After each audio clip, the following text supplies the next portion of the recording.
Afternoon all from Rabbitbunvoo or Will on the Seppel Valley Railway. Today we're doing a special feature on ballasting first of all.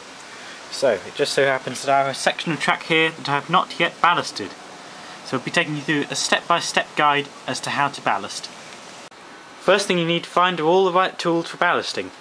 So we have a spray bottle here with the contents of 50-50 water and then a big dash of washing up liquid in it. Then an old makeup brush or similar, a track rubber, some PVA glue in a bottle, your ballast and a jar of water with an old brush in it, preferably. Second up, you need to clear all the rolling stock well out of the way so it doesn't get any ballast on it.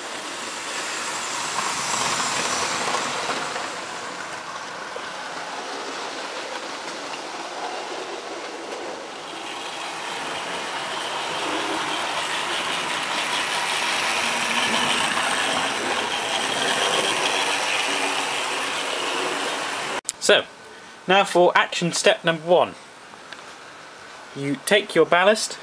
Now this is bird grit, actually. Liverine, black manures for pigeons and caged birds. I'll show you the bag later on in the video, but here it is. As you can see, it's a very fine consistency. Very fine indeed. And just about the right colour. So, you need to place the ballast on the rails and around the sleepers. Now this has the benefit of having ballast underneath it already, but this would be fine if it didn't. There we go, reasonably deep, I'd say. Now, step number 2 is to brush off the excess there, so you can see the sleepers, and make sure you use your nail to scrape it away from the rail edges so that it doesn't get in the way of the flanges, because then you've got some real trouble. So, that's action step number 1 done. Step number 2. Take your spray bottle, test it. There we are. Fine spray. And spray, well, reasonably liberally over the patch of ballast. There we are. Now that will make the rails wet, so don't have engines running over it at the time. Luckily Wellington came past after I'd sprayed. Now, the next part requires some waiting, because you need to wait for that watery glue to dry. So, we'll come back in about half an hour.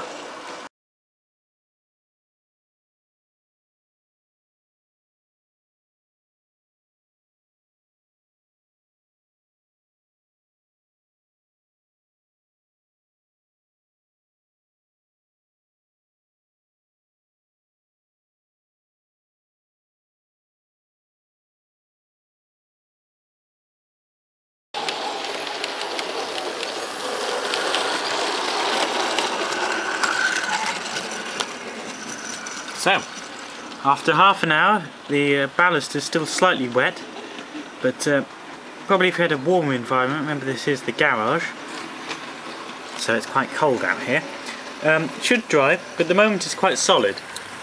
So it's at this point, you take the track rubber, this is actually the old version, and just rub very lightly over the surface of the rails there, until you can see all the little marks from the glue have gone. All over there, and the surrounding rails, can't do any harm. There we are. Right, so you could now run trains over that section of track without any trouble.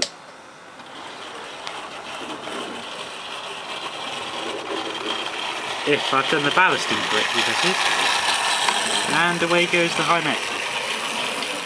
So, a successful ballasting. That is how I do my ballasting. And if I do spill any ballast, let's do an example. Oh dear. Typical. Then I use the brush to sweep it away quite harmlessly, and I can tidy that up later. So, that's what the brush is for.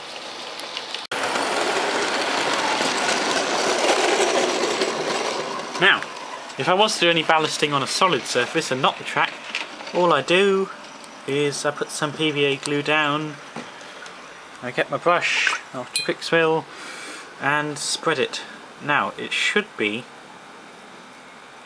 so you can see the PVA over most areas. That's about right, that amount. Put that back in, and all you do is you take some ballast, lightly using your fingers, and gently drop it on. Now it should soak up, really. Some of it's dry there, you can see where it's soaked up, but that will dry probably a lot faster than the spray on stuff because there's less water in it. So I use that to do solid edge bits on the edge of the layout where it's likely to have people's hands pressing on them. On open areas you can use the spray in exactly the same way, but just the PVA glue like that keeps it a lot more solid. You can see good evidence of it here. This is what is known as flock. It's the green grass scatter that's used in modelling to represent grass. Now there's loads and loads of varieties. I'll just go and show you a few.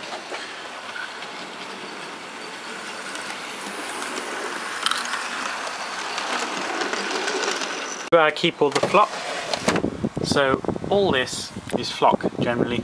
Loads and loads of varieties you can use in conjunction to create all sorts of different types. That's one. A few more types, a bit thicker flock down here. Different stuff on the hill up here, different on the final board, so you can really create a wide variety of flock. They even used it on this hill here to make it more realistic. So, I hope that's helped on some ballasting issues, and also the decision to use flock on some layouts. So, that's all from Rabbitbunvoo for now. Thank you very much for watching, and hope this has been good use for some of you. Thank you very much. Bye.